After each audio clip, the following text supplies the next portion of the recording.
السلام علیکم ورحمۃ اللہ وبرکاتہ۔ کیا حال ہے ناظرین آپ سب کا؟ امید ہے آپ سب صحت و ایمان کی بہترین حالت میں ہوں گی۔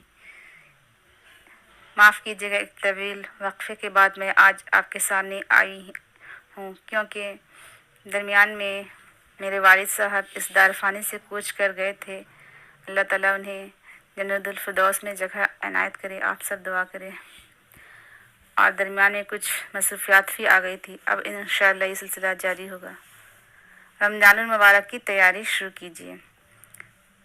رمضان میں نیکیوں کی برسات، آئیے اس رمضان کچھ ایسا کر جائے، ٹوٹے دلوں کی امید بن جائے، بے سہارا کا سہارا بن جائے، بے روزگار کے لیے کوئی روزگار بن جائے، ناامید کے لیے امید کی کرن بن جائے۔ آپ کے ایثار، مدد، صدقات، عطیات اور زکوٰۃ سے لوگوں میں آٹے کے تھیلے، گھی کے ڈبے، چینی کے پیکٹ بانٹنے کی بجائے ان کے لیے مناسب روزگار کا بندوبست کرے۔ اپنے آس پاس کچھ لوگ تلاش کرے جو کام کرنے کے قابل ہو، کوئی ہنر جانتے ہوں، کوئی بہترین کام کر سکتے ہوں، لیکن معقول وسائل اور مال نہ ہونے کی باعث کام نہ کر سکتے ہوں، اپنے گھر کے لیے مناسب روزی نہ کما سکتے ہوں، ان کو قرض حسنہ دے، بہت آسان اور سادہ طریقے سے ان کو قرضہ دے جس میں سے آدھی رقم قابل واپسی ہو۔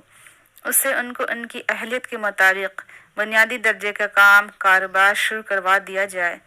جب کام کاروبار سے معقول آمدن کا سلسلہ شروع ہو جائے تو آسان اقساط پر ان سے مطلوبہ آدھی رقم ماہانہ قسط سے واپس وصول کی جائے اور آہستہ آہستہ طے شدہ رقم مناسب وقفوں سے آپ کو واپس کر دیں۔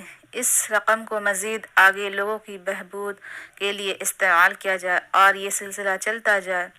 ملک سے مہنگائی، بے روزگاری اور مایوسی ختم کرنے کا بہتر موقع یہی ہے۔